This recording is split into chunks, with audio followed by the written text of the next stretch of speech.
And we are back. Welcome to Shark Coast Tactical Podcast 18. 18, right? 18. Or is it 19? I think it's 18. Shark Coast Tactical Podcast number 18. My name is Will Mead. I'm the owner. We are here today with very special guest, Sarah Adams, and the Boon. Sarah is, if you've been watching podcasts for the last couple of months or last year, you've probably seen her. And Boon is, Boon, what is it about you besides your love of Star Wars? Not a whole lot. Who's your favorite Star Wars character? See, that's rough. What era of Star Wars are we talking? Oh. There's really only one era in my book. Okay, I agree with you. Then Boba Fett. Boba Fett. See, I'm of the opinion that Star Wars really died with everything except the fight with Darth Maul in the Phantom Menace. So you are a big Star Wars fan? I am a big Star Wars fan. Yeah, me too. Like I think my earliest memory is my mom taking me to see Star Wars, and we got there a little late, and probably literally my first real memory of me and my mother hanging out was her taking me to the movies and seeing C-3PO and R2-D2 walking in Tatooine, and then the peanut butter and jelly sandwich my mom brought us to eat. Do you remember that, bringing food to the movies? It's a good memory. Absolutely. Yeah, but so we have a common bond over Star Wars. So I saw Star Wars in a drive-in. Oh, even better. Boon, we know you from the Benghazi movie, from 13 Hours? 13 Hours. And what was your role in... Tell us a little bit about you. So as far as that movie goes... As far as... I had no role in the movie whatsoever. No, as far as who is Boon? Who is Boon? That's complicated. We got all night. Boon's many people. Boon's a friend. Boone's a brother. Boone's a father. Former Marine, former law enforcement, former intelligence community. But who's Boone? I'm just a dude. Okay, but obviously the portrayal of you in the movie is not accurate. You're not some large white guy. I am not a 6'4" white guy. No, I'm about 5'7" if I stand up straight, and I'm not white at all. As far as they portrayed you in the movie as a 6'5" white guy, with interesting anecdotes about philosophy. So those actually go back to Star Wars. When I was overseas, guys do different things to distract themselves. One of the things I did, I read a lot, and I used to read Joseph Campbell. So Joseph Campbell actually has a lot to do with Star Wars. George Lucas studying under Joseph Campbell, and a lot of the philosophy in Star Wars comes from Joseph Campbell teachings. Oh, wow. Okay. Did you guys know that? I did not know. That's interesting. Are you guys Star Wars fans? All my brothers are, so I watched them all because of my brothers. I wouldn't call myself a fan. I don't know that much, but I did see all the movies, older ones and the newer ones. Omar? Oh, absolutely. It's a generational thing. Okay. I grew up first watching the prequels and then the originals. So in my mind, there's not only one era of Star Wars, but it's a generational thing. What about you, Sarah?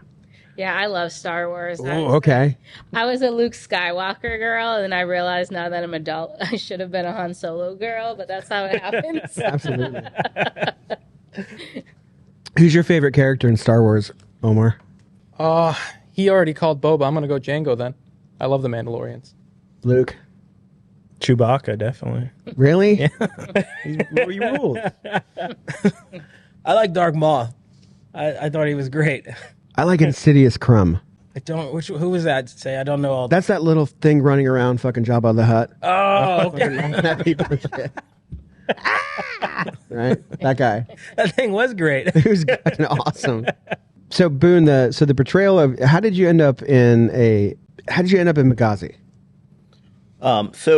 I spent 12 years with the CIA's global response staff. 12 years. 12 years, yes, and that was just one of the countries that they sent me to.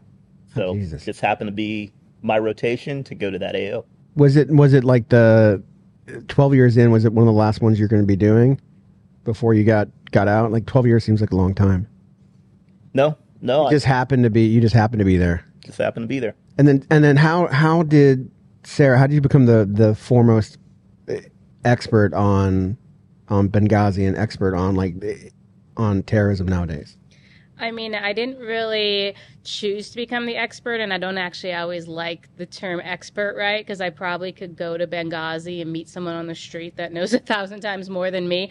But really, I ended up doing it out of, I had to, because nobody was trying to find our terrorists, right? So I had to become the expert to do it right, because the U.S. government gave up on going after the attackers. And why were we there? Why was there a there were two buildings? There was the consulate, and then there was another CIA annex. Why was there another CIA annex, and why were we there for the people at home?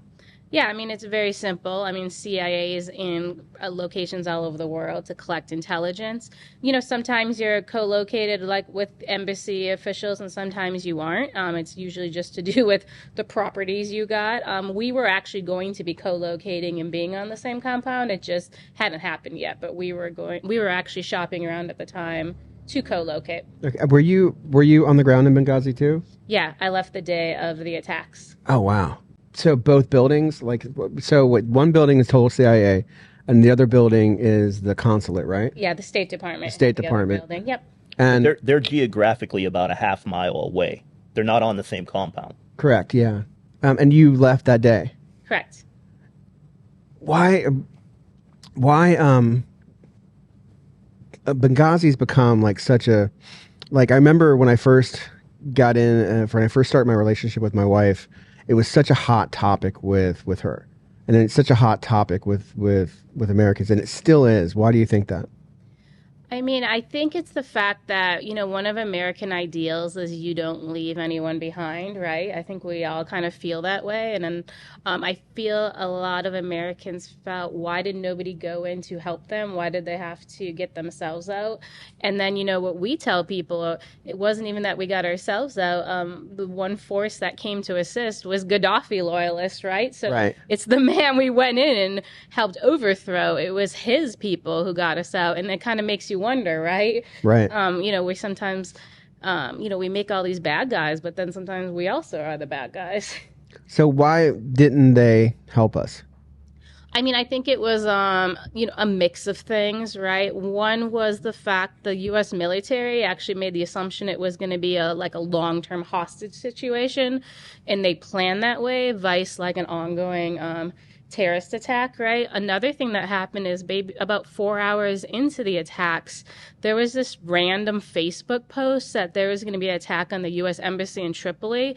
So, you know, it's like when the dog has one toy and then he goes after another, right? So they all turned their attention towards Tripoli, and then actually, if people don't realize, all the resources that night actually were planned to go to Tripoli. There was nothing planned to go to Benghazi. So they just completely shifted the focus off of, a piece of crap report on a Facebook page.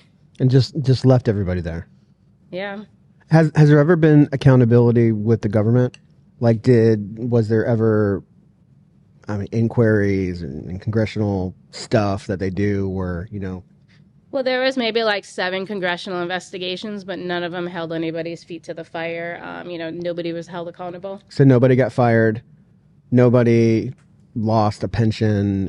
It just went on and normal, and the only people who were really holding the flag are you guys. Yeah, correct. Nobody got fired. A few people got promoted.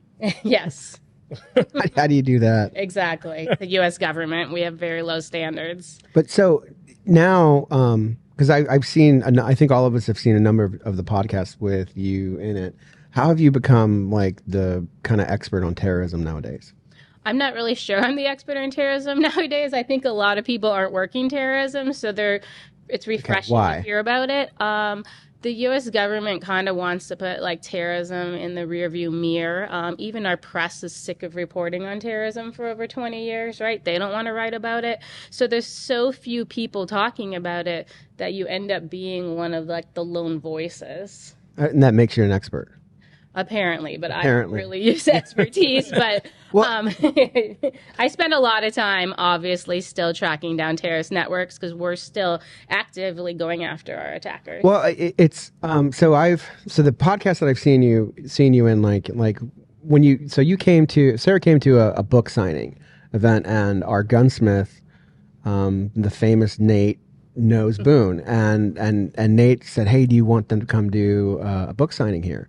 And I was like, "Yeah, that sounds really cool." So they came, and then you left, and a lot of people came, and one guy had you sign his lightsaber. Do you remember that? I do remember that. And so it was a very interesting, day at the Shark Coast, and then you go off, and then I start seeing you at all these podcasts. I'm like, oh shit! And then you more podcasts, and then I pop on one to watch it, and I figured they would just would go into the Benghazi thing, and then it's all about your knowledge of terrorism and what's going on around the world. And had I known, we would have had a conversation. Yeah, I mean, I love talking terrorism. So what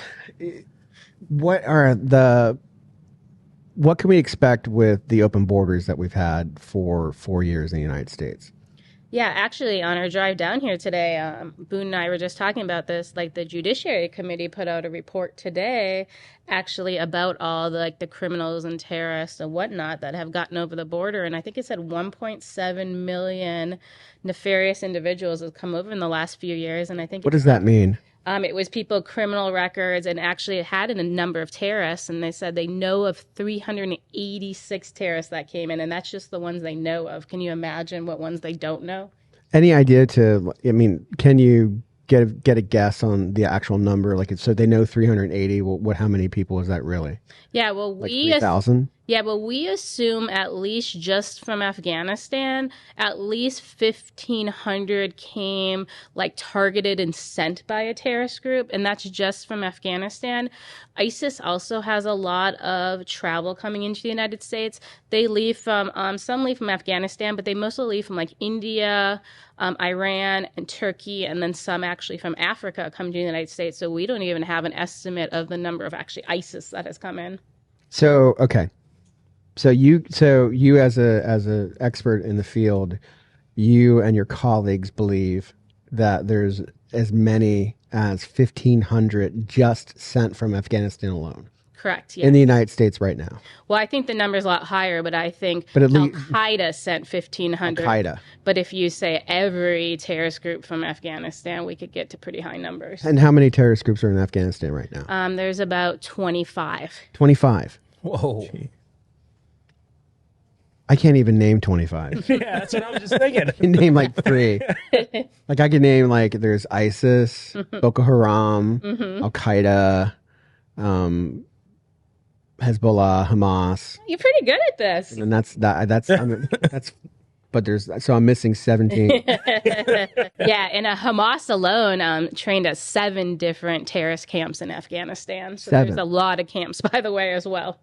So if Afghanistan turned into such a hotbed of terrorist training, why would the United States leave it? Well, we left it because people were tired of the war, as you can imagine, and I guess they didn't have the foresight to think, well, then all the terrorists would come. Oh, come on. I know. The United States, they have people like you working for them, right? Yeah, but they don't always listen to people like me. Policymakers do what they feel like doing, and they do what they think will get them votes. Well, obviously what they did in Afghanistan is not going to get them any votes. So right now there's 27 active terrorist camps in Afghanistan that you know. Oh, no, there's more than 50 terrorist camps in Afghanistan. Okay, so 27 groups and then over 50 camps. Correct. And what are they doing at these camps? They're doing a number of things. Some camps are just focused on a certain topic. So suicide bomber camps, right? There's about 10 to 12. I want to go to that one. Yes. Super fun. Actually, it was really funny. I mean, I shouldn't laugh, but I think it was in February.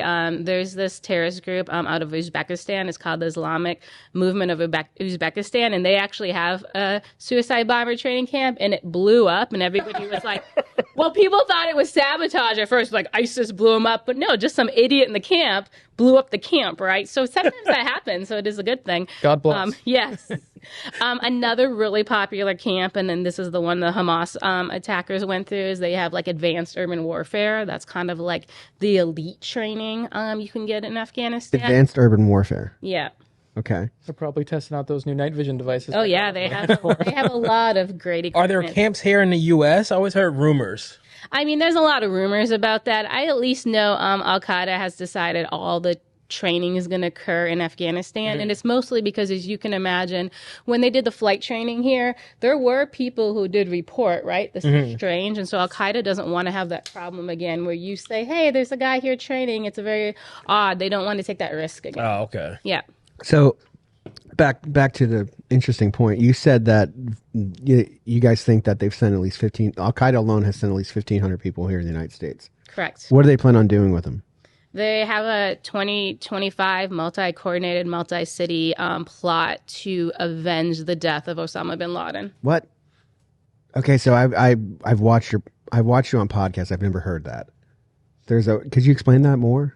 Yeah, essentially, so we're going to put a report on Monday, but essentially, Al-Qaeda is actually who helped plan the Hamas attacks. The Hamas attacks is a dress rehearsal. So the Hamas attacks is the practice attack, and then the big attack is going to be in the United States and then in 4 countries in Europe.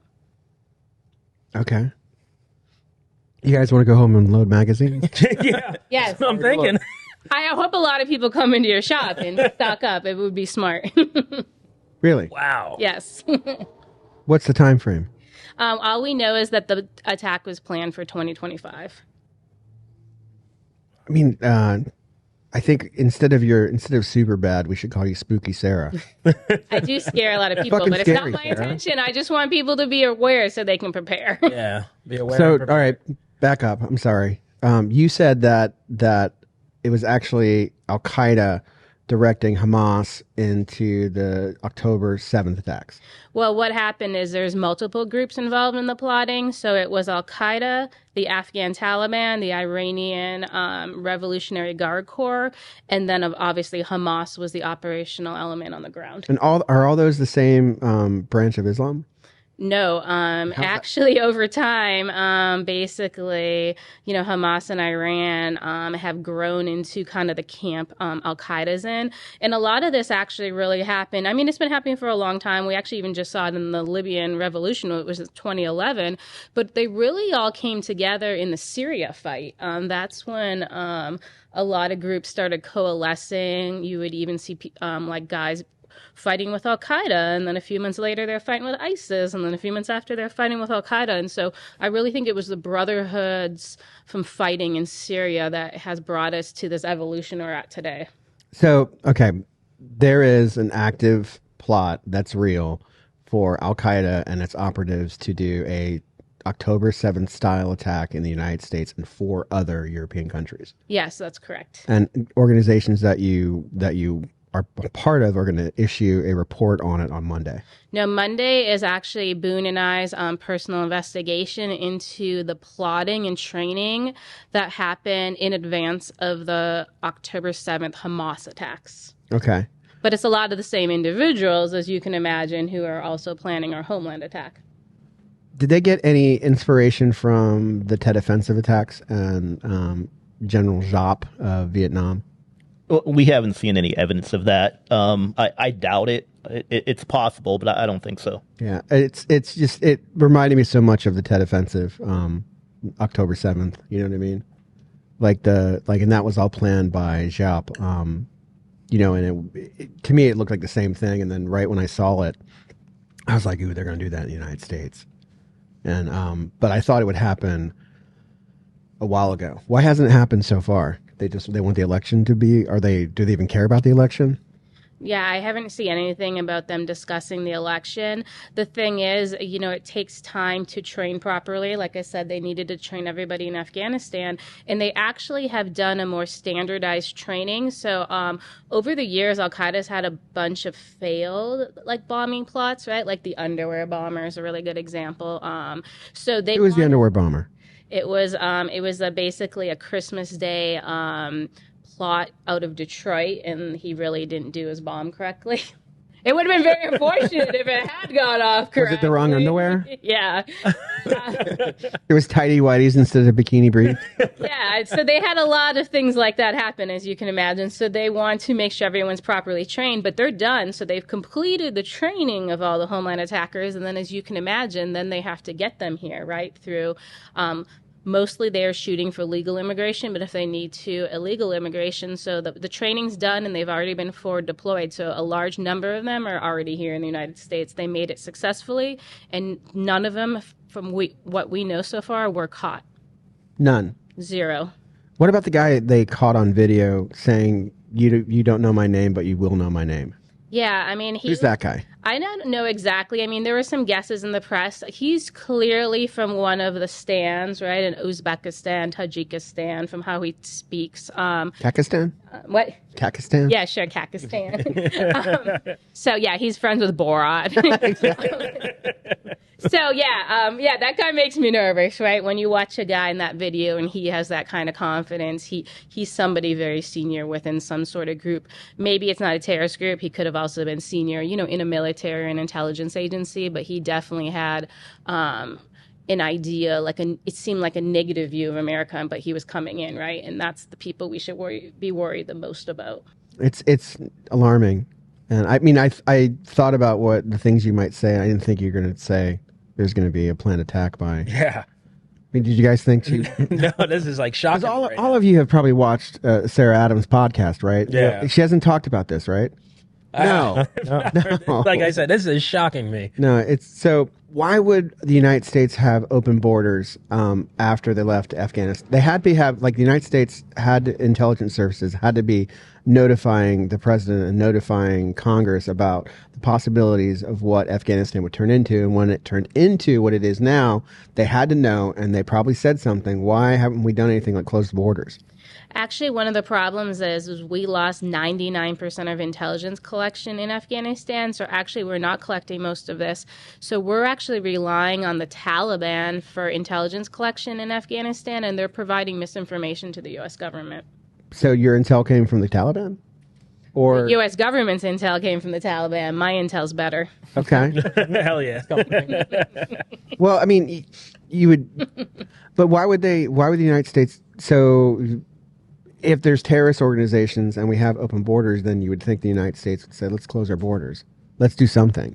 Actually, the United States doesn't have the Taliban listed as a designated terrorist organization, and we have an official government relationship with them to include an intelligence sharing relationship with the Taliban right now.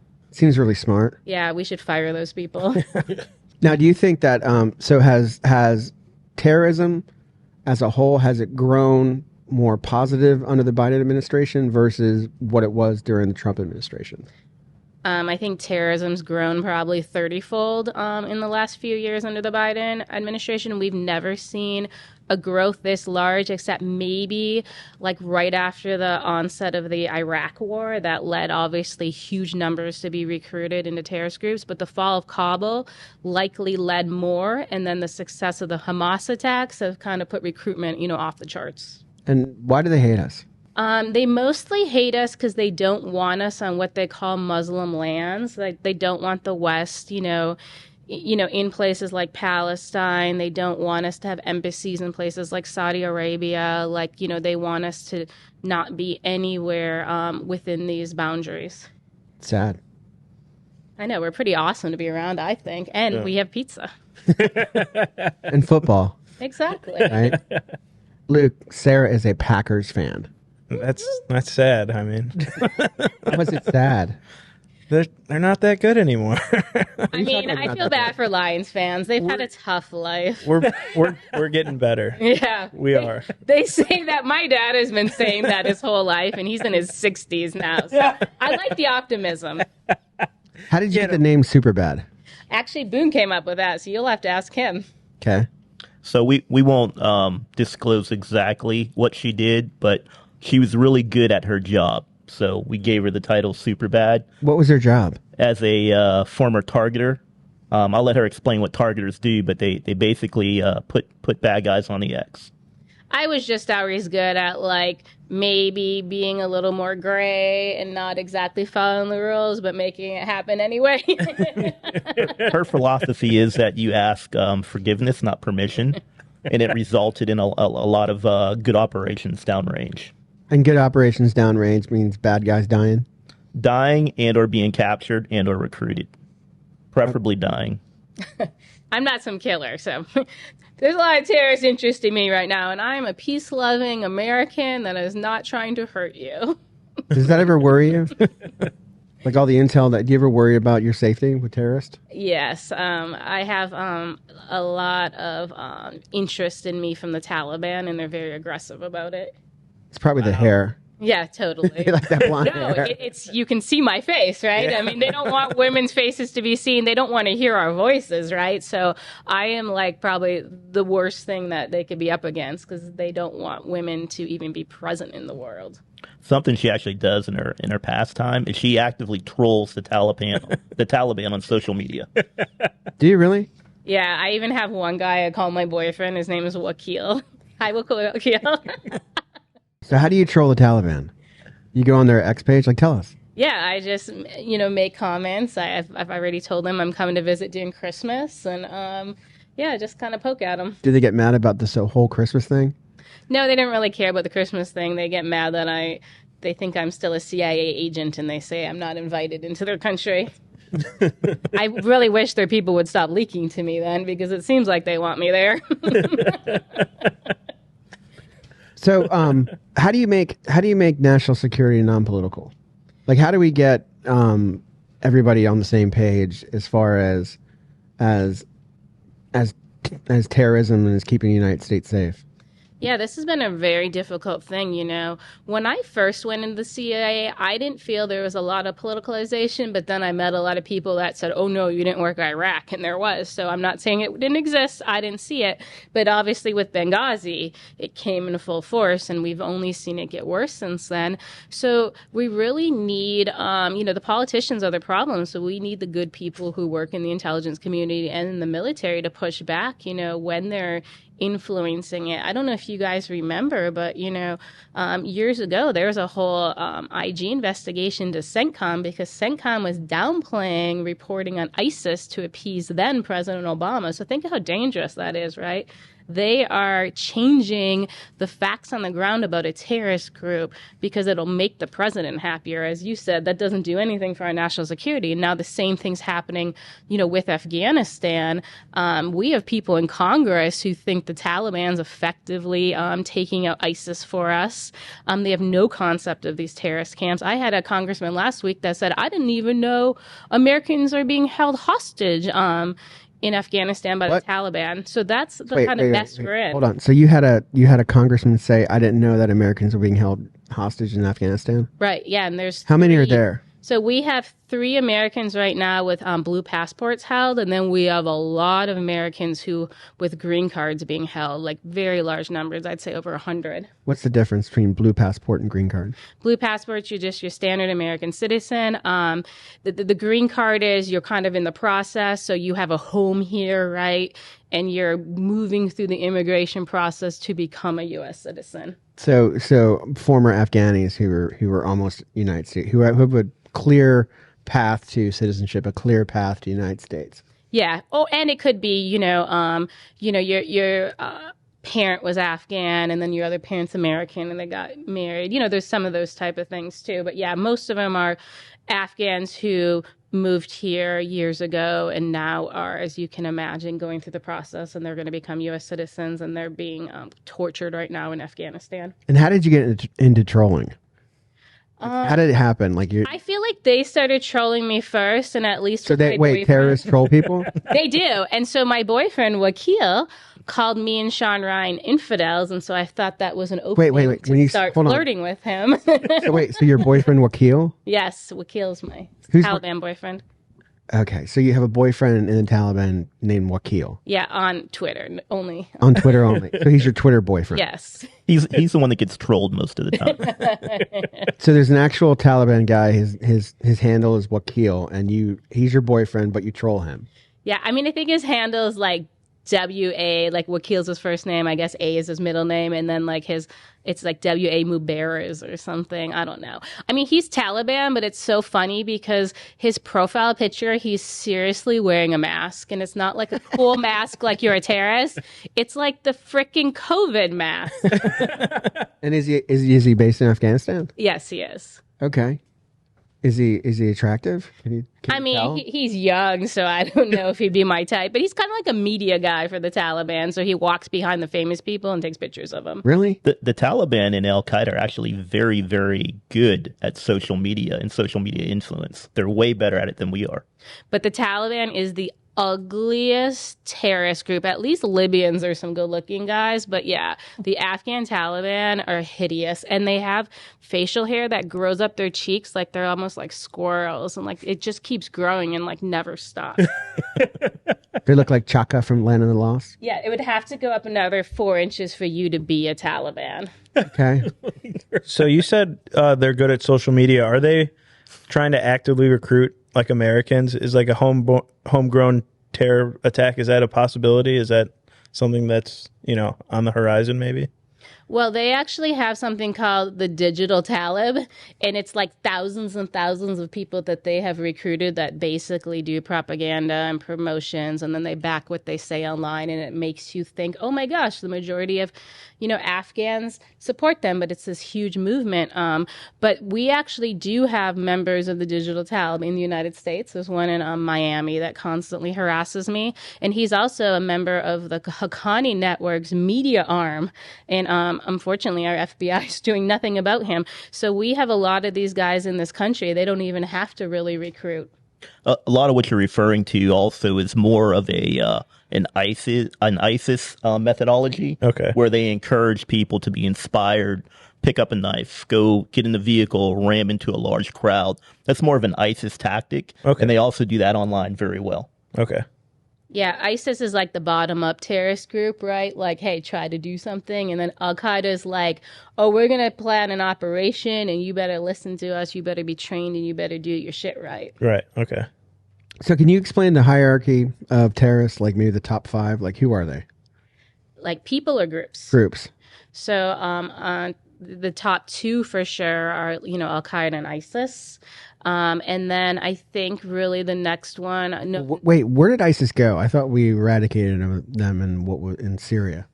yeah, well, the U.S. government will tell you we also eradicated them in Afghanistan when there's probably like 10,000 there right now. So 10,000. Yeah, so what they did is when they left Iraq and Syria, they actually moved basically to a province in Pakistan, and that's where a lot of those senior leaders that from that region. And then there's a whole other branch called ISIS Khorasan province that started in 2014 in the Pakistan-Afghanistan border region, and that's becoming the most powerful branch of ISIS. Okay, and they're all, so you have Al-Qaeda, ISIS, and then who else after that? I mean, I would probably, and it might even be debatable, it's even with them. The Iranian Quds Force, I know a lot of people don't view them as a terrorist group, but I've they never are. heard of them before. Yeah, well, if you remember Qasem Soleimani, who, the famous Iranian commander that Trump took out, at the beginning of 2020. With the ninja drone. No, the ninja drone was Dr. Ayman al-Zawahiri, the head of Al-Qaeda. The one Trump did is basically Soleimani went to Iraq and we took him out. He thought he was safe, but he's the one that was involved for all those years against attacking Americans, like in places like Lebanon. Oh, is that He died like a dog. He died like a dog. No, that's another guy. That's Baghdadi. Oh, Baghdadi. There's a lot of dead terrorists if we're going to go down. But, Boon obviously served in the military. And really, what Soleimani did the worst to us, and it usually gets ignored, is a lot of our soldiers who died in Iraq, he was responsible. And I don't know what your opinion is on that. You spent years in Iraq. No, absolutely. Something that people don't realize is that Iran's Quds Force uses groups as proxies. Like they'll use the Houthis, they'll use Hamas, terrorist groups as proxies. So you have to label Iran's Quds Force as a terrorist group, although it's an actual legitimate state actor. Okay. Spooky Boon and Spooky Sarah. How can Americans prepare? Like, what should we be doing? So there's different things that Americans should be doing. One, they definitely need to educate themselves, not only on the politics, but educate themselves on the ideologies of the terrorist groups. So they really understand why they don't like our way of life, why they want to attack the homeland. Then, as far as like individual preparedness, And I'm sorry if I interrupt you. So the reason they don't like us is because we're occupying Muslim land. so That's it. that's part of it. But they don't like our way of life. You know, they Why attack us? they look at the world as theirs. It's rightfully theirs, and they look at North America as in the future they want it to be a caliphate of North America. So they want to make us an Islamic land. What do they say about aliens then? I don't know. You know what I mean? Well, because if you also look on the internet, there's definitely proof of aliens, and how do you where's that in the Quran? It's not in the Quran, but I tell you what, the world's an interesting place right now. But when ET shows up, it's going to get a lot more interesting. I mean, there's got to. All right, so I'm sorry. I'm back at it. So we want to educate ourselves on their ideology. Sure, their ideology, but also we need to prepare on a community level. Like if you look at a natural disaster, those same resources that we need for a natural disaster, we'll need for a large-scale mass casualty event if terrorists actually attack the homeland. So I know everyone wants to like buy a gun and gear up and get in the fight. Sure, you need to be able to protect yourself, but at the same time, you need those medical skills. You need those medical kits so you can be a force multiplier to deal with those casualties. You know, so you can get them to a higher level of care. If you think about downtown Sarasota, think about a October 7 mass attack, downtown Sarasota. How many level 1 trauma centers do we have in Sarasota? One, right? It's going to be overloaded. Yeah. You know? So how do we deal with those things? Traffic, the panic. How do we deal with that? You know, the psychological effects. We're going to need a lot of social workers, psychologists. How do we deal with those things? So as a community, we need to come together, kind of hash out these things and have a plan before it happens.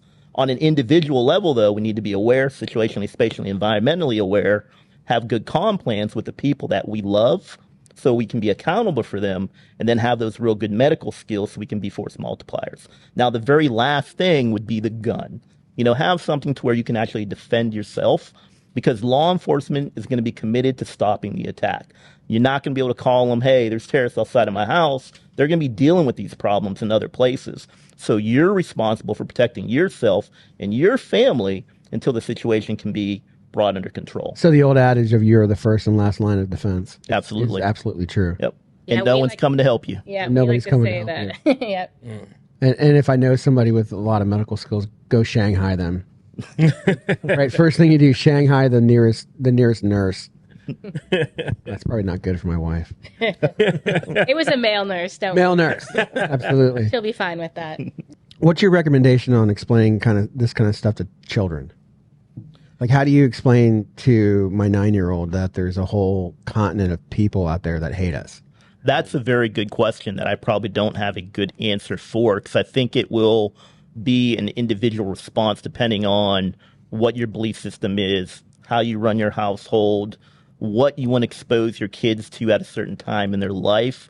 But I think just like any danger in life, like we tell them, hey, don't stick your finger in the socket because you're going to get shocked. Don't grab a hot pan. So however you can relate a danger to them that makes sense for their level and in how you run your household would be the best way to do that. Whether you want to use an analogy like, hey, there's scary monsters in the world, or there's bad people or strangers, maybe something like that. I honestly don't have an answer to that. Yeah, it's. Yeah. I was trying to explain to my 9-year-old and my 2 14-year-olds like this person is probably bad and they'll do bad things to you. So and they didn't believe me. Yeah, one of the things that we've been telling parents that would be really good to at least have the discussion with their kids is this. There was this attempt on the Taylor Swift concert, right? So a lot of people What? have seen that. You know, Taylor Swift has the most young people followers, so people know that there was this. It was in Vienna on her tour, and it was going to be an ISIS attack, and it was thwarted. So actually, a lot of young people know this, right? So you can talk this through them because they're actually seeing that on social media. So if you're not talking to them about it, all they're getting is off of social media. You don't know what they learned from that. So could you go into that? What happened in Vienna? Yeah, so basically, I believe it was 2 or 3 security guards. They were recruited by ISIS, and they were going to blow up inside of the concert. They got jobs to work at the venue, so they had access. And then it got thwarted. It was basically, I think the U.S. Government collected it and they passed it to the authorities, in Austria, and they were able to stop the plot. Obviously, the concert was canceled. But, a lot of lives were saved because of their access. The casualty numbers were actually going to be well into the hundreds. So it was going to be a very horrific event. And what's the strategy long term to deal with like these terrorist organizations? Like what are governments doing?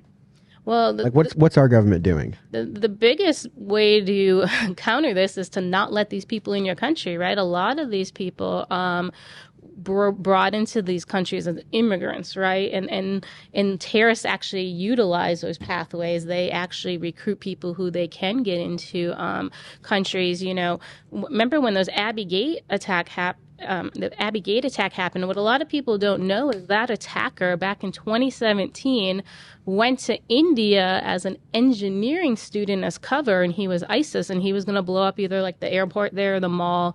He ended up in Bagram prison, got released, unfortunately, when we withdrew from Afghanistan, right? But that's the model. Like ISIS recruits engineers. I think a lot of people think, oh, these terrorists, aren't that smart. And I mean, even if you look at the 9/11 hijackers, they were very smart people. And the guy who led the operation, Mohammed Atta, he went to London School of Economics. That's not an easy school to get into.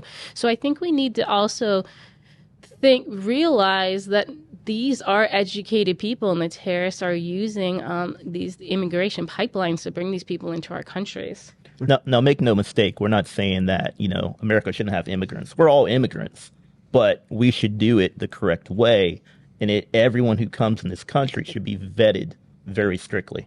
Why would the present administration have open borders like they do? Like, what could they possibly gain by bringing in 20 million people with, like, the untold bad guys that obviously are here too? Like, why would they do that? Well, the only logical thing is, how our voting districts work. It's based off census numbers, and for census numbers, you don't have to be an American citizen. So when you bring more people into a district, the census numbers go up, and you actually get more like congressional seats, and you get more power. So that's the benefit of bringing in large numbers. Obviously, so that's the short term benefit. That's not a conspiracy theory? No, that's not a conspiracy theory. I mean, otherwise, there is no other logic politically to do it, right? Because they're bringing in very dangerous people into communities, into their own communities, right? And, I've had people in the Border Patrol tell me that just the number of people we let in the last 3 years is going to take 30 years to correct, right? It's going to take 30 years to get all those bad actors out that we let in. I mean, that is a huge undertaking. And think of the money that's going to cost. A lot of money. Yeah. And just think of how difficult it is. So there's a lot of countries that won't take their people back. Okay. So if we pick up a terrorist from, let's say it's Syria, and the Syrian government doesn't take their people back, we're stuck with that terrorist for the rest of his life. We can't deport him back to his country. And there's so many countries like this that we can't do that. So we're also letting people in that we know we can't deport back. In my opinion, those countries should be banned. I'm sorry. If we can't get the bad guys out of here, they shouldn't be allowed to come here in the first place. And when we talk about the border, it's not just terrorists. We're also talking about the criminal element. There's a lot of gang members. There's just a lot of unsavory people who don't respect life and don't respect our laws, who are now being embedded into our communities. Absolutely. Mm-hmm. That's not long term though. Like that's like is there a solution for terrorism, or is it just always something we're going to have in our life? I mean, I think there could have been solutions for terrorism if you actually went off at terrorists the way we saw General Haftar do in Libya, and we've seen Israel do. But as you see, when people take the hard-handed approach, a lot of people, they can't stomach that, right? And we definitely can't stomach that in the United States, and our politicians can't stomach that. So the U.S. will always have a terrorism problem because we don't have the backbone to end it the way it needs to be ended. If you look at terrorism too, like terrorism is an ideology. And a lot of people say, well, you can't stop an ideology. Well, you can. Find the root cause. Like, where does this ideology come from? Why does it exist? And then you fight it with not only, force, but you fight it with education, long-term education and opportunity. If you look at Afghanistan, Afghanistan had 20 years of not peace, but they had freedom. And you had a whole generation of Afghans who were coming up and who have come up, who were young leaders who were ready to take over that country and guide it in a somewhat democratic way. Whether democracy is right for them or not, different, topic for discussion, but they had the opportunity. So that's what needs to happen. Some of these places where they have this extreme ideology, they need to be educated for the next generation and generation after that to kind of grow it out, if you will, to where now that ideology goes away and they don't need that ideology anymore. And a lot of this ideology comes from desperation and lack of opportunity. Yeah, and then as we all know, the United States government doesn't have the staying power. Like Boon said, we built this generation up. They were about to lead, and then we pulled the rug out from under them, right? No one can rely on us to do this in their countries, unfortunately. And what exactly is Israel doing? Like, what is their strategy with what they're doing? Like, with their, of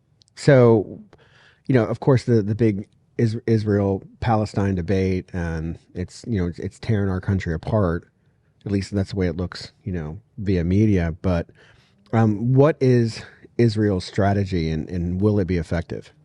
Yeah, I mean, Israel's strategy is pretty simple. They want to eradicate Hamas, and then they want to eradicate the leaders in the IRGC that we talked about in Iran, who, as Boon said, does the proxy operations and enables them. And then they want to, obviously, and they've done it, eradicate the senior leadership of Hezbollah, right? Because Hezbollah is the one that's shooting the thousands of, missiles into their country, right? So they are really doing it. They have a plan. They're doing it systematically. And they have been highly successful. They have taken out the mastermind of the Hamas attacks, right? They have taken out the Iranian general who gave the order for the attacks, right? They have taken over the whole military wing of Hezbollah. This is probably the greatest counterterrorism success we will ever see in our lifetime. Just to touch on some of the Israel-Palestinian issues. So Israel doesn't have a problem with Palestine. They have a problem with Hamas. Problem is a lot of the people who are Palestinians support Hamas. So there's not an Israeli-Palestinian issue. There's an Israeli-Hamas issue, and Hamas is a terrorist group. A lot of what we're seeing here in the United States, there are a few agitators who ramp these protests up, who are agents of Hamas. But a lot of it is a lot of young, uneducated people who are very influential, and they want to be a part of something. So they don't even really know what they're protesting against. They see something on TikTok, something gets spread around the campus, and they're ready to fight. They're ready to go protest, but they really don't understand what they're protesting for. They want to meet girls. Yeah. My nephew met his fiance at a protest. I guess that's the place to do it now. I guess it's the place to do it. I'm not kidding. Love happens everywhere. Did you guys know that? No, I did Yeah. My nephew met his future wife at a protest. not. Wow. What kind of protest? Oh, Black Lives Matter in Philly. So there And was, now they protest for Hamas. they protest for Hamas. So like Philly's probably getting lit on fire, and my nephew was like, "Hey, I can light your fire, baby. you're gonna get some pizza later." Wood fired. Isn't that awesome? Do you think our intelligence services spread too thin? Like, do we have enough funding? Is there funding in place? Like has there been a more during the Biden years or less? I mean, I think funding is fine. It's sometimes intelligence priorities that are difficult. We sometimes get really focused on one thing, right? Like we're really focused on China, and then we're like, well, we're not going to collect on the other things. So we have to do a better job of breaking down the priorities and trying to cover, the most important things we can cover instead of throwing too much at one issue. Yeah, if you look at what really drives intelligence, like policy drives intelligence. Okay. Whatever the administration is interested at the time, that's what intelligence is going to focus on, and then that's what gets funded. Right now, we switch from terrorism. We're done with that. That's why we were told, hey, Al Qaeda's on the run, ISIS is decimated, which wasn't true. Now we're going to focus on near peer being China, Iran. So that's where the funding goes. So the money is there, but it's not allocated for the right resources. So intelligence agencies aren't undermanned, they're not under-resourced, but the priority is put somewhere else because of policy. And then when you are talking about these buckets of money, as you guys can imagine, there's like Ukraine's a huge bucket of money. So you get more benefit, right, if you shift your mission and your goal and your focus to Ukraine, because then you can request that Ukraine money, right? And so it makes a lot of people shift and work it, even if they don't actually have all the tools, they don't have the data, they don't have the resources. But now, oh, hey, we have a Ukraine mission, so now we can request these millions of dollars to come into our shop, right? And that's unfortunately another kind of breakdown on how our system works. Are there Islamic fundamentalists in Ukraine? Like, so eventually that war's got to end, and eventually those guys will be brought to the peace table. Then what do you do with all those people who've been trying to kill each other for how many, 3 years now? Yeah, well, there's not really, I mean, were some like Chechens involved and stuff, but there's not like an Islamic fundamentalist problem in Ukraine, right? The problem in Ukraine is I also don't think a bunch of people have been like, oh, I've been fighting, I want to fight the rest of my life, right? This is, they were invaded, right? And they had to defend themselves, and they did step up and defend themselves, men and women, right? So this is necessity that they're fighting. I think when a peace deal or however this war ends, I do think these people will go back and be doctors and teachers and mothers. I don't think they're going to then move on and bring on another war. Something you might see, though, which isn't really the Ukrainians' fault, there are a lot of individuals that have actively sought out and gone to Ukraine just to fight from all over the world. Now, some of those people might be a little unhinged. Yeah. Right, but that's Right, not... Routh. Yes. But that's not like a group problem. It's an individual problem. Yeah. Speaking of Mr. Ralph, I saw a lot of stuff on your page about him. So you knew who he was? Well, yeah. So basically, starting in 2022 until January of this year, I was actually the chief of operations of a nonprofit that was working in Ukraine. So in around May of last year, Ryan came on my radar, and it was mostly because he was running a lot of scams, trying to convince foreigners to come fight in Ukraine and lying that he was working for the Ukrainian government. So at the time, we sent out, I wrote up, like we call it a bolo, like be on the lookout, and I wrote it up and sent it out to like the humanitarian community in Ukraine and in Afghanistan, because he was trying to recruit fighters from there, saying, watch out for this American, he's a scammer, kind of like don't get into business with him, here's his name, here's his phone number, like here's his social media.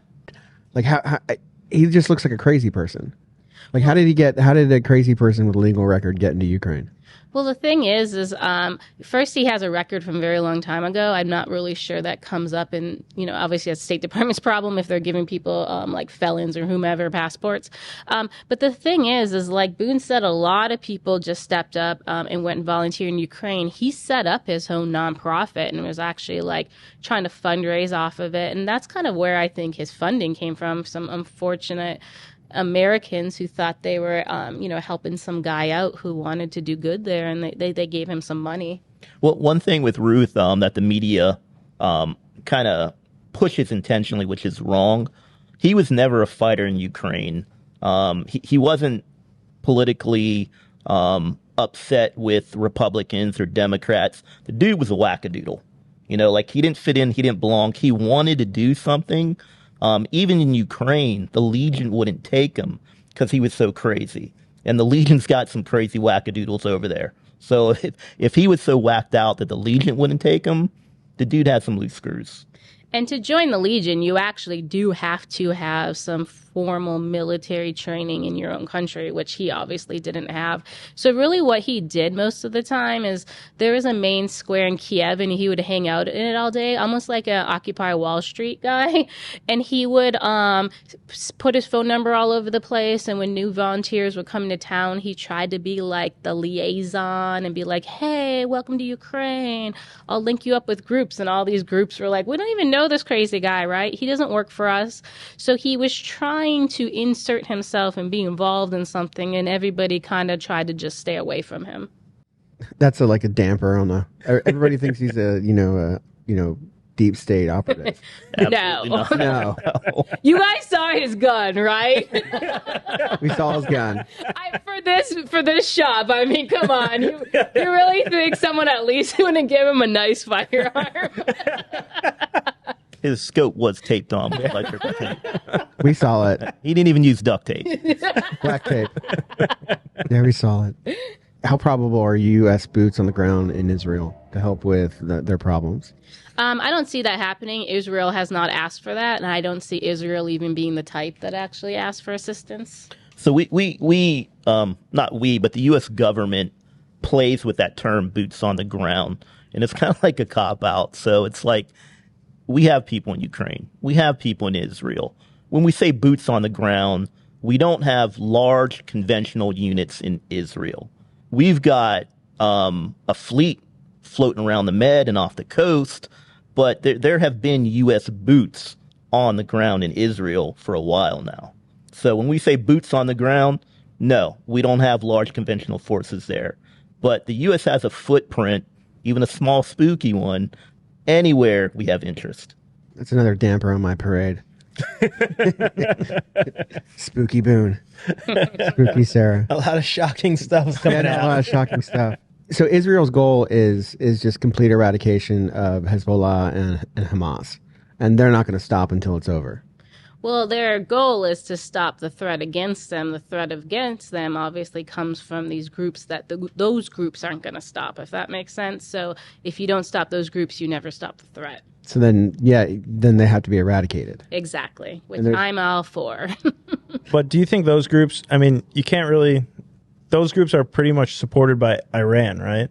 So do you think that'll eventually be the fallout of this would be an Israeli-Iran war? I know we just saw strikes last week, but do you think that'll be the next step in this conflict? Well, it's not the next step. This whole time, Israel has actually been taking out the Iranian generals very successfully, right?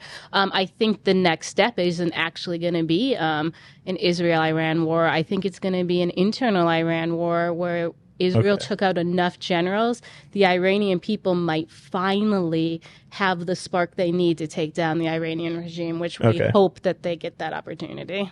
I'm kind of freaked out.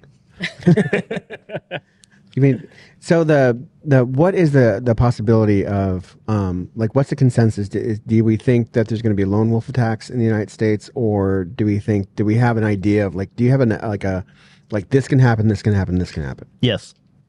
Can you tell us?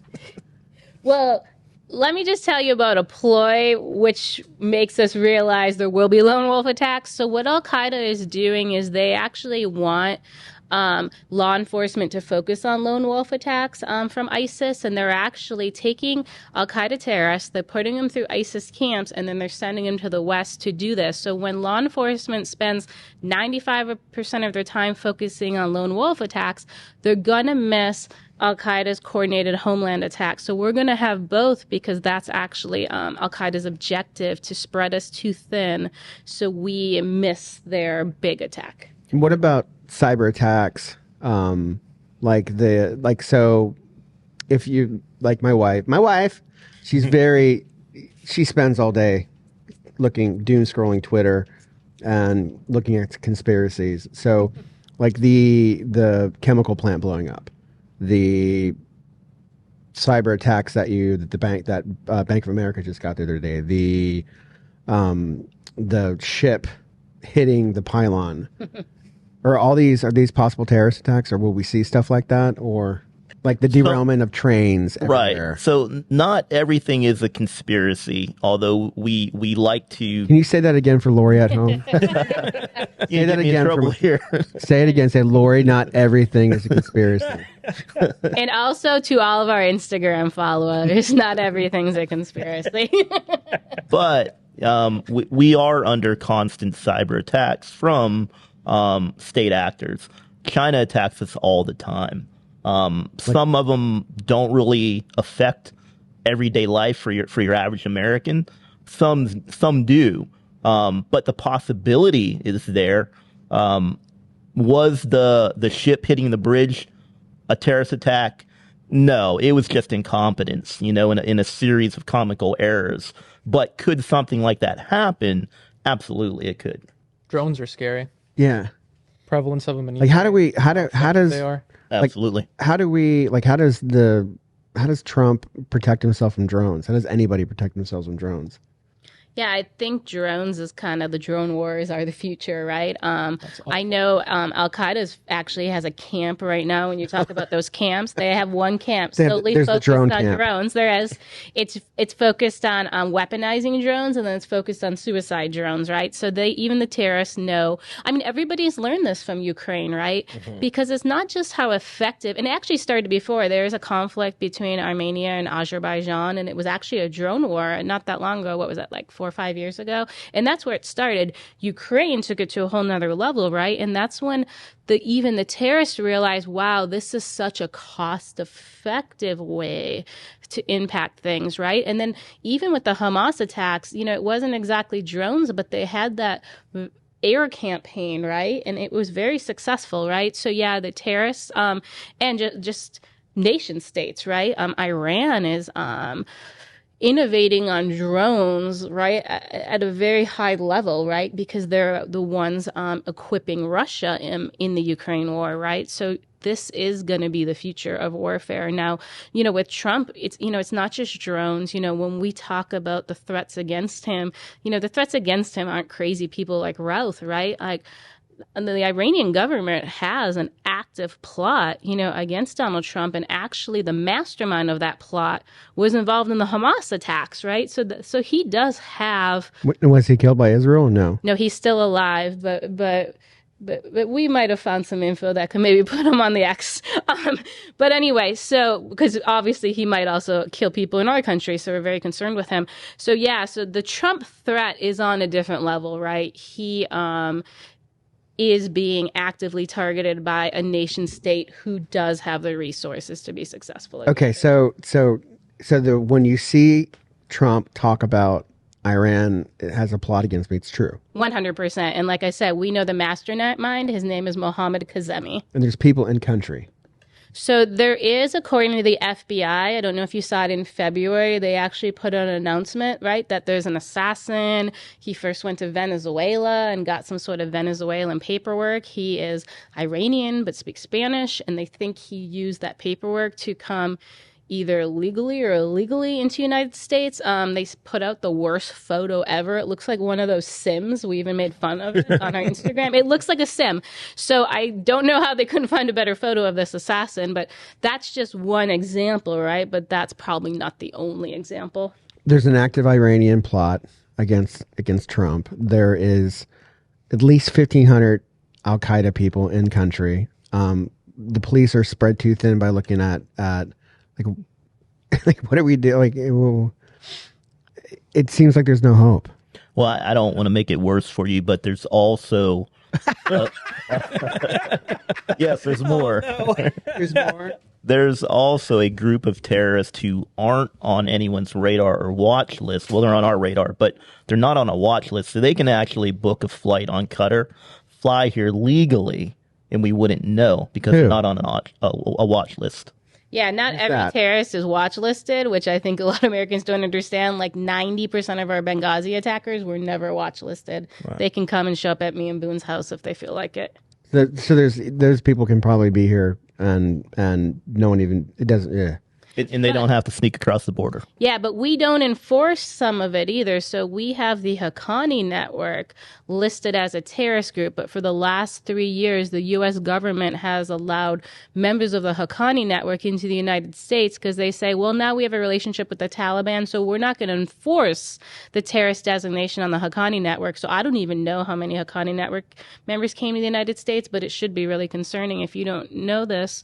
The Haqqani network sent 1,050 suicide bombers at U.S. troops over the years, right? So when you're in your local community and you see, the gentleman, the young man missing a limb, that was the Haqqani network. And the U.S. has allowed members of them into our country unabated for years now. Man, this is It's just sad. yeah, it's sad. Yeah. It's sad. Is this what you do? You go around and go on podcasts and bum everybody Well, I out? want people to know their vote matters, right? You vote incompetence in. This is what you get. With Benghazi, we were impacted by this, right? There was this fake narrative made up which covered up Al-Qaeda's involvement. But what a lot of people don't know is the fake narrative was made by a gentleman named Jake Sullivan. Do you know what his job is right now? What's his job? He's our national security advisor, right? Because he wasn't held accountable for lying in Benghazi. He is now the man who makes these decisions to keep your homeland safe. So, yeah, we have a major problem with this. So that's why we're honest about it with people. He was one I was referring to when I said a lot of people got promoted. Wow. It's heavy stuff. So, what do you do nowadays? I'm still with the government. I work kind of in research and development. And then in my free time, as you know, I hunt terrorists. And we're still trying to locate our Libyan terrorists from Benghazi. And as most people know, all the terrorists moved into Afghanistan. So they are moving every month. A new one shows up in Afghanistan. So it keeps us very busy. Just to be clear, though, and we get this confusion all the time. So we don't use any government resources for our private investigation. Okay. A lot of people think that, oh, well, she's in the government. I used to be in the government. They're still using, the government to do this. We're doing this completely on our own. It's a private investigation. So the consensus in right now amongst your community is we'll be attacked. It's just a matter of time in 2025. How important does that make the election coming up? Like, do you think it matters who gets in as far as terrorism is concerned? I mean, I think it's going to matter for the response. I think the terrorists mostly all arrived here. We missed that boat. So now we really I honestly am at the point I focus on the community level. I'm briefing different sheriffs, different law enforcement officials. Actually, Governor DeSantis gave us some time in his schedule, and we went up and briefed him on this threat. So we are at the point where we actually think it's operational, and I don't exactly think the terrorists are going to stop their plot no matter who is elected. And they're going to keep bringing terrorists in as long as our border's open. So my preference is to have someone who closes the border, right? Right. So, but the response then so the election that's coming is imperative.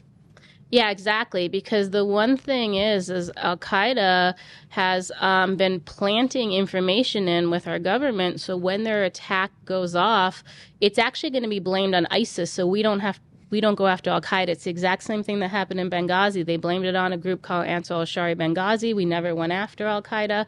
And they actually want to repeat the same model as Benghazi and as how they got away with Hamas attacks last year in the homeland. So they aren't expecting us to come after them. I just have to give you some gloom and doom, just because you like it so much. So I don't like it. regardless of who's elected, hopefully, they listen, but they're not. So even if we do have a change of administration, nothing is really going to be done until there's an attack and they're forced to do something about it. Why? It's politics. Okay. It's not a priority. It's not going to get them votes. And that's it's as simple as that. It's politics. Nobody gives a shit until people are screaming about it. Absolutely. Policy is always written in blood. Oh, that's really doom and gloom. What was the briefing like that you gave DeSantis? Like, that had to be like a lot of good information that's good for us and our viewers. Yeah, so it was me and Lieutenant Colonel Scott Mann, if you know him. He ran Operational Pineapple Yeah. Express, and he has the new book out, No One's Coming to Save You. We've kind of teamed up on this, and we use information collected from me and Boon's investigation to do the briefing. And really what we've been trying to tell people, and DeSantis was very welcoming of this, is what we know about the plot, and then the things that we're seeing that Al-Qaeda is deciding to do a little differently than they did on 9/11, right? They've evolved, right? We need to evolve with them. So we brought up some of those things like, the blaming it on ISIS, right? To the fact they're likely not going to train on the United States, the fact that they want to still do things like come in legally to embarrass our government. They want actually you to blame your government, right? Actually, Al-Qaeda found the Building 7 conspiracy theory stuff fascinating, right? It isn't real. And they were like, wow, such a large percentage of Americans believe that. They've actually been using them in some of their modeling. Building 7 isn't real? No, it's not real. But Al-Qaeda now has taken what they've learned from those conspiracy theories, and they're going to basically use that in misinformation campaigns. So when the next attack happens, they want you to be blaming the government and not them, right? They don't want us coming back after them. And I know there's a lot more things. Boone, if you want to bring up some of the new things we're seeing that they're doing. No, you covered most of them. So I studied Vietnam a lot, and to me, it sounds like the whole point of the Tet Offensive was to give the United States such a bloody nose, and all at once, and make us feel so impotent, if you will, that we would want to get out of Vietnam, that everybody would see it, that the American people at home would see it and realize that the war is futile, and that the American public would scream to get out of Vietnam so bad that it would lead to the eventual American withdrawal, is what exactly happened. And that was a whole plan. Like there was no plan to win. There was a plan just to all the Vietnamese and the North Vietnamese and the Viet Cong to attack the various cities and government installations and just die, basically, whole division of suicide people. And what they did, they completely succeeded. Like after the Tet Offensive, there was never, it was never the same again.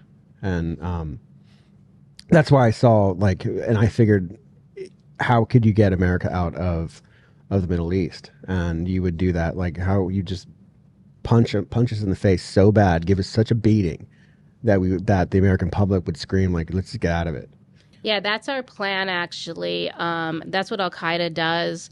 They mostly target embassies, right? And they're like, hey, if we target the embassy, it'll push Americans out, right? Remember, we left Mogadishu, we left Benghazi, we've left Yemen, et cetera. Yeah, Beirut. So that is their goal in the region, either attack an embassy or attack a U.S. military base. Right now, they're actually targeting the Al-Tanf base, right? That's one of our biggest bases doing Syria operations. So that's what they want to do. They actually want to do a very large attack on that, hoping then America backs out because they've killed too many of our soldiers there.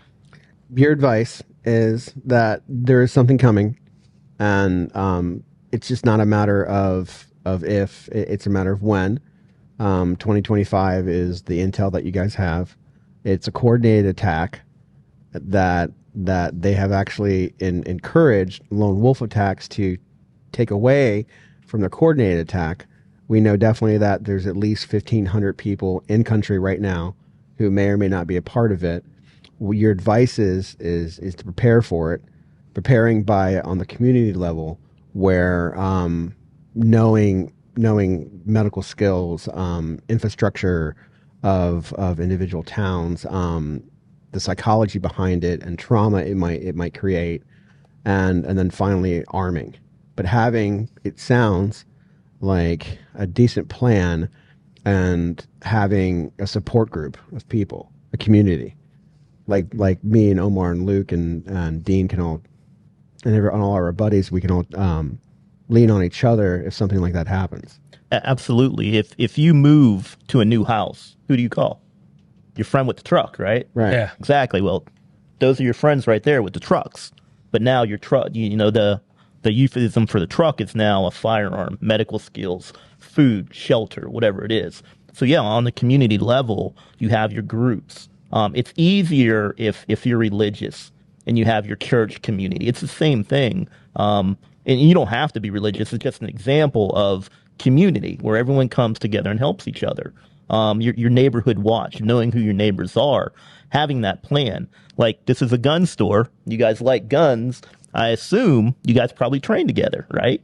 So that's part of that community response. So now you have, a 4-man fire team at a minimum, who can provide aid for each other and your families. And then you grow that outwards from a group of guys to a neighborhood, to a city, to a county, now to the free state of Florida. Is it like our enemies' intention to keep us divided so we won't have that? Or is our division just another, or the bad things that come with the division is just another byproduct of how the United States is right now?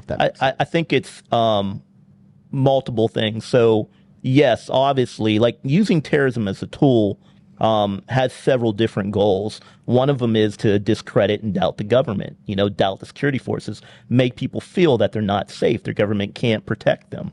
Like she was talking about the Building 7 example, questioning everything to where we think everything's a conspiracy. We don't trust our government anymore. That's part of it. So yeah, the enemy has a say and they influence that, and they use that to their advantage, just like with the Tet Offensive. But then on the government side, politically, we're divided. Like, we argue about things that we shouldn't. Democrats and Republicans, where in reality, we agree on more than we disagree. But then we get caught up in BLM and these protests and things like that, and we divide each other for our party line. So I think there's a political side of that as well. So yeah, the enemy plays a part. Politically, we play a part as well. Yeah, and when we talk about the long-term plan, like when Boon says, right, they want the North America to be the North American Caliphate, they need this division, but the division's not exactly the way you think. Like, they are trying to play off on those thoughts of Star Wars. Like, they want you to think they're the resistance, they're fighting the evil empire of the U.S. That's why even they push into some of these protests, some of that patriarchy, take down the white man. Like, that's actually, there's terrorist groups being involved in that. There's actually terrorist groups freeing, like there was the gentleman in St. Louis, for example, right, that was recently executed. There was terrorist groups advocating for him to be saved, right? People are missing those nuances, but they're taking advantage of it, just like we would see Russia or China take advantage of it, right? So they want to do similar that what happened with Hamas when their attacks happened here. They want you to say, yeah, the U.S. deserved it. We remember Osama bin Laden's letter went viral on TikTok in the last year. Think of how bad that is. We have a younger generation here that agrees with him. That's what they want, and that is the long-term strategy. Going back to Star Wars, I had a good old buddy of mine. I've been with him for a long, long time. Solid dude. Excellent shooter. He's still with the government, and he was talking to me and asked me a question. He's like, hey, when we were young, always thought of us as resistance. And he's like, how do you see yourself now? And I was like, yeah, Rebel Alliance. I'm still the resistance. He's like, I'm starting to feel like a stormtrooper. That's tough. Yeah. Well, I'm thoroughly scared. No, we'll be all right. Let's go get some ice cream. I said we need something happy right now. No, I mean, I try to. I mean, with Shark Coast, we try to make it's our own little community here. It's our own little tribe here. We have like 68 people working for us, and everybody's pretty cool to each other. And I think if anything ever went down, we'd have a good chance. Fuck yeah. There's enough of us to know how to do our thing. How to do our thing. Yeah. Except we need more help with medical. Yeah, I would agree. Yeah, for sure. I mean, it'd be kind of cool if we had a medical class. I was just about to say that. We should take a class. We should have I might know a guy. Could you teach a class on medical? Absolutely, we do it all the time. Oh, fuck yeah. We'll have Boone's class on. All right. So, But I guarantee you probably have someone here who's pretty adept at TCCC. So you might have an employee who can do it. I've hired like enough of the veterans that I have working for me, at least in their resumes, it says it. And usually, like, if somebody's trained, I'll hire them. Just because I always thought it was a good idea. Yeah, really what a lot of people don't know is, when the Benghazi attacks happened and the mortar struck us, it took out the medic for Benghazi, and then Bub had been the medic for Tripoli that came and responded. So the two medics were down, right? And they were able to save Oz's life and a State Department officer named Dave because enough people there still had medical training. If they hadn't had it, those two likely, for sure, Dave would have died. 100%. The doctors have said that. Dave actually started to flatline on the ride from the annex to the airport. But because all of us are trained medically, one of our guys was able to keep him stable till they got him to the airplane and then got him to a higher level of care back in Tripoli. How accurate was the movie? So the movie was about 80% accurate. As far as the feeling, that was accurate. The movie was really just a perspective of the guys without hindsight of what happened that night and what they went through that night. What they took liberties on is they took characters, like two characters, and combined them into one. They took characters and they completely deleted them from the story. They also took liberties with suggesting, or the power of suggestion, of what happened. Like one of the scenes where they show the F-16s sitting on the tarmac. Mm-hmm. They never explain that. So you think, oh, the government just left them. They could have jumped in those F-16s and did a flyover, where there's more to that story.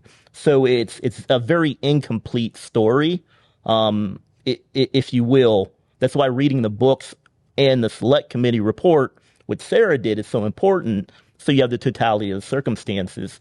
But a lot of the feelings of the firefights and things like that were pretty spot on. But I do have to defend myself. I didn't just sit around reading books while the rest of the guys were doing CrossFit. He was playing video games, not reading books, and napping. Is the Jambo real? It's very real. Yeah, they do that. Yeah. Makes me feel a lot better. Yeah. But I do want to tell you, the F-16s are even less interesting because they were taken apart that day for an inspection. So they wouldn't have been able to get into them and fly them anyway. So I don't even know why they put them in the movie. So explain the hand thing, Boone.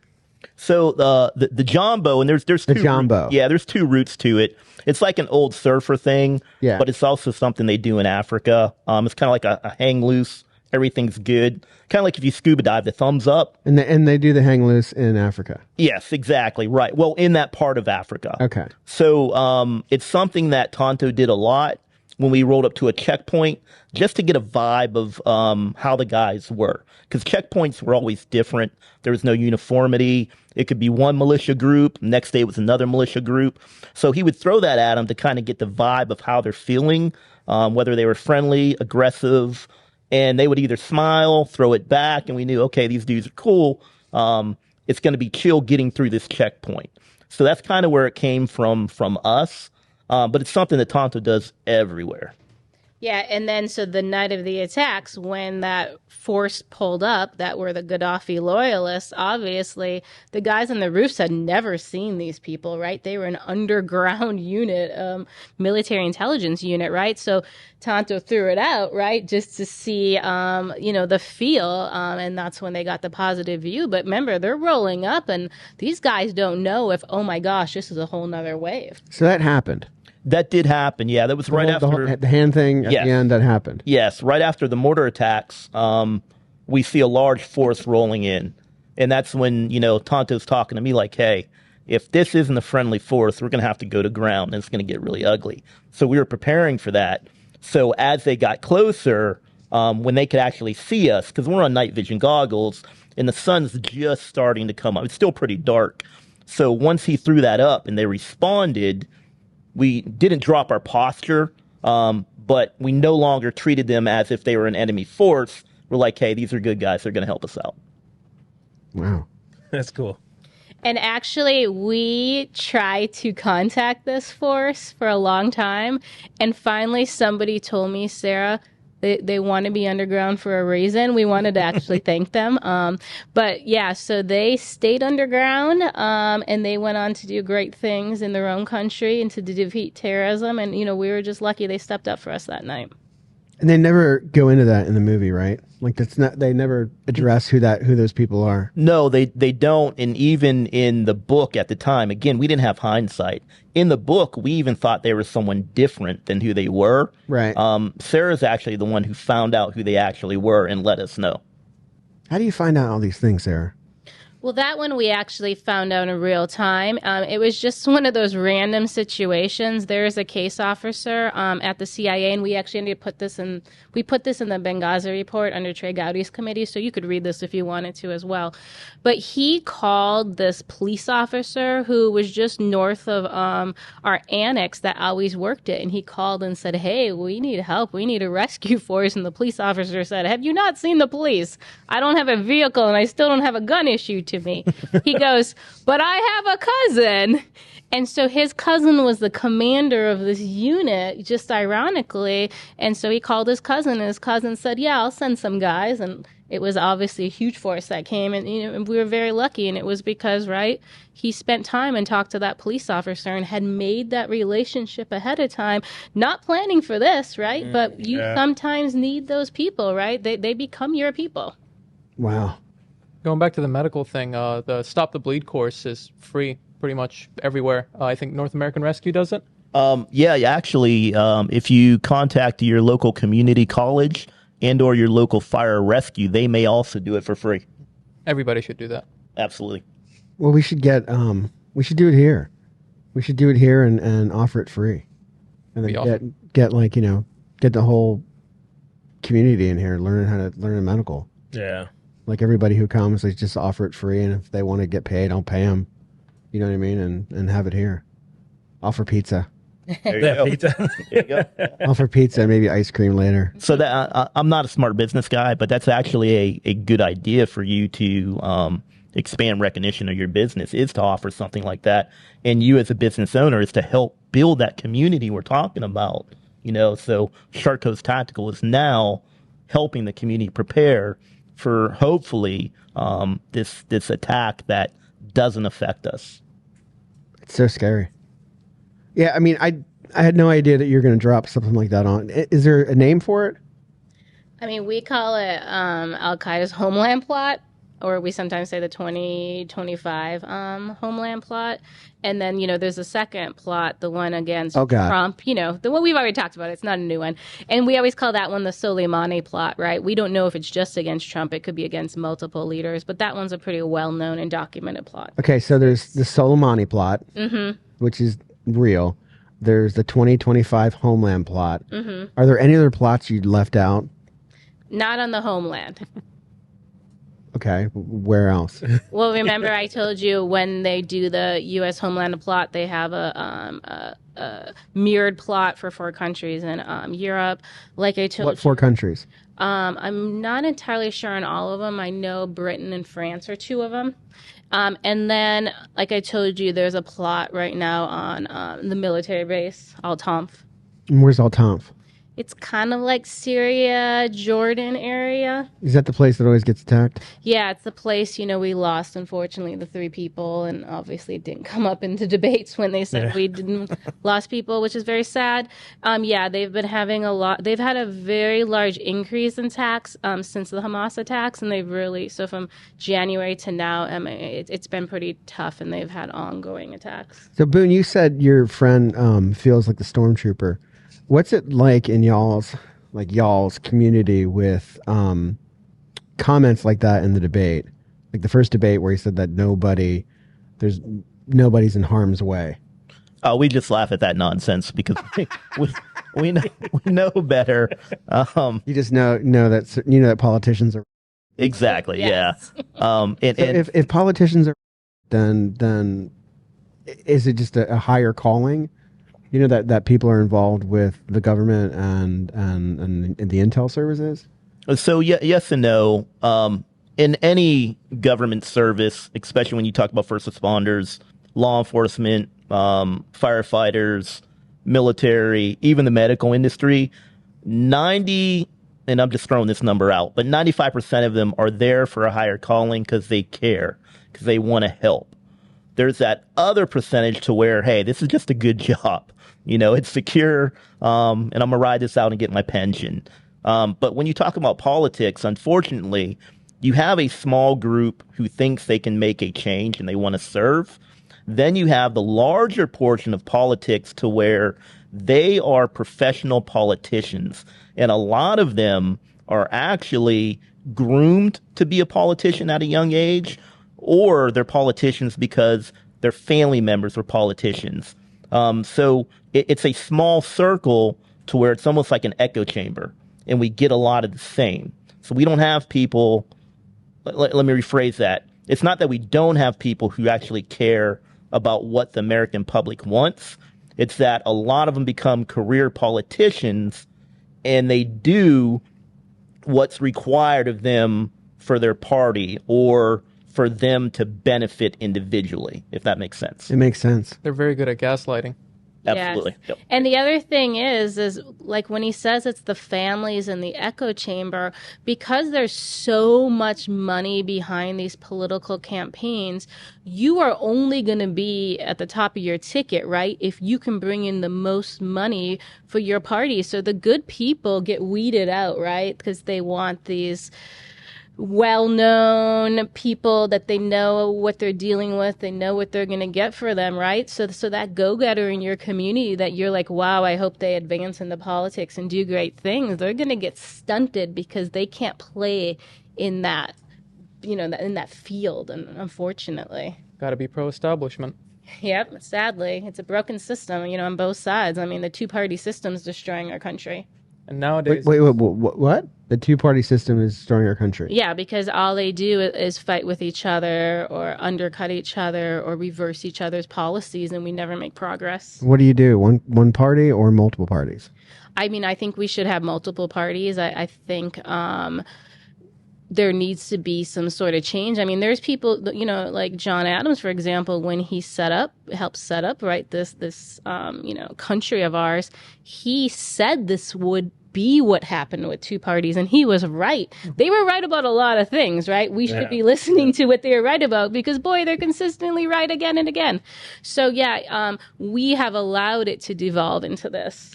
I'm not smart enough to remember what the party's name was. I didn't pay enough attention in school, but there was actually another party, and the Democratic Republican Party was one party. They weren't separated. So when we separate to a two-party system, we've already made the American public pick a side. We're not united anymore. So when we look at that, people talk about, well, we've always had two parties. That's how our system was.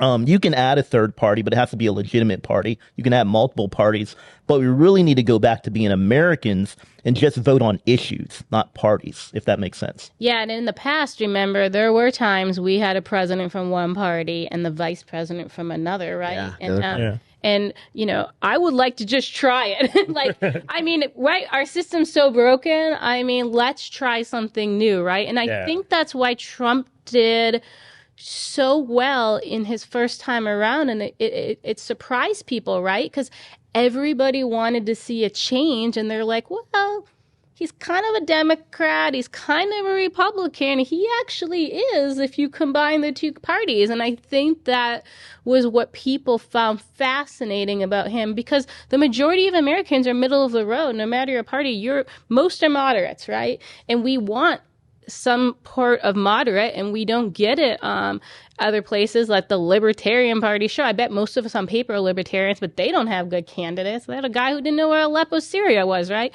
So we don't have that option, the moderates, in the United States. Like, one party's moving quite far left, one party's moving quite far right, and it does leave a bad taste in all of our mouths. We don't even want to get involved. I think also people are kind of, I don't think Trump is really a Republican. Trump is Trump.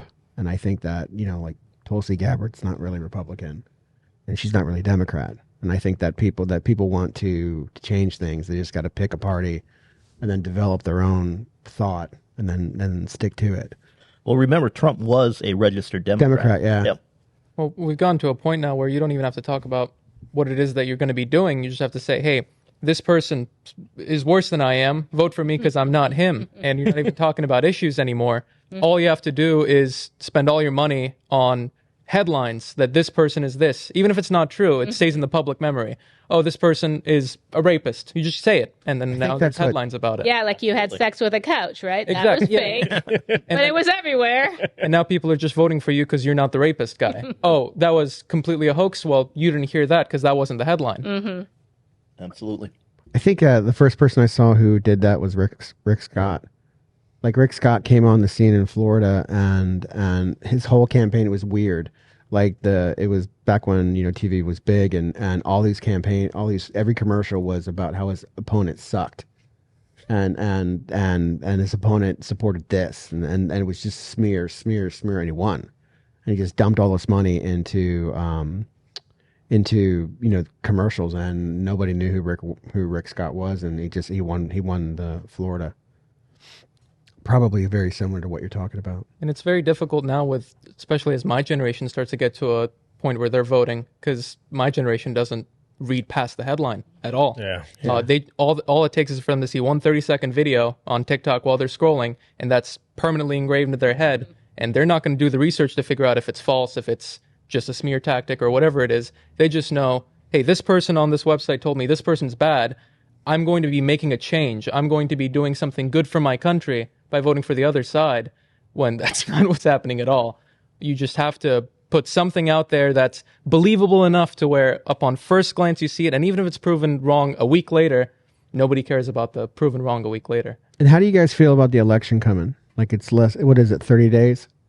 Like it's 30 days. It is 30 days. It's 30 days. Yeah. I mean, I don't even know. So I moved, and I don't even know where I have to vote. That's how excited I've been about election season. I will find out, and I will vote. But yeah, I mean, we're constantly disappointed by politicians. So we just kind of keep our heads down and keep working on the things we care about. It's a big deal with what we do. Yes. So I really keep track of it. I'm keeping track of it more now than I've ever have. Keeping track of like the polling in different states, especially the swing states, and like trying to keep up on as much as possible, and terrified if there's shenanigans involved. You know what I mean? But you've given us a lot to think about. I'm completely terrified. I want to call my wife and start some type of fundraiser or something to have a massive medical course for free here in Shark Coast. I want to invest in Raytheon, Lockheed. Feels like a very good. See who Congress is investing in, and you know it's going to happen in the next 6 months. PelosiTracker.com. Yeah, very easy. It's smart. Yeah. Well, we want to thank you guys for coming. Like we had a definitely educational, a little scary, but we're so glad to have you. And so be on the lookout for the 2025 Homeland operation. Is that what you called it? Sure, Homeland plot. I mean, The there's not an 2025 official Homeland name. plot. Just Al Qaeda's coming, people. So be ready. Al Qaeda's coming, people. Be ready. Thank you so much for coming, Sarah. Thank you. Thanks for having us again. All right. This is going to be it for the Shark Coast Tactical Podcast number 18. 18. Hey, if you guys watched all of this, please smash that like button. Follow us. And what is your social media on Instagram? Yeah, me and Boon run account. It's called Askari Media Group. It's ASKARI Media Group. You have to have a good sense of humor because we also do make fun of terrorists on it. But that's where we do a lot of our stuff. And then he is on Instagram as well, for his personal account, and it's DB_Boon. And at TPA Sarah on X? On X, I'm at TPA Sarah, and then me and Boon's investigative page on X is called Benghazi Attacks. Everything you need to know that nobody else is talking about, it's usually on there. That's what we do. Thanks for coming, guys. All right, we'll see you. Thanks. Yo. Thank you.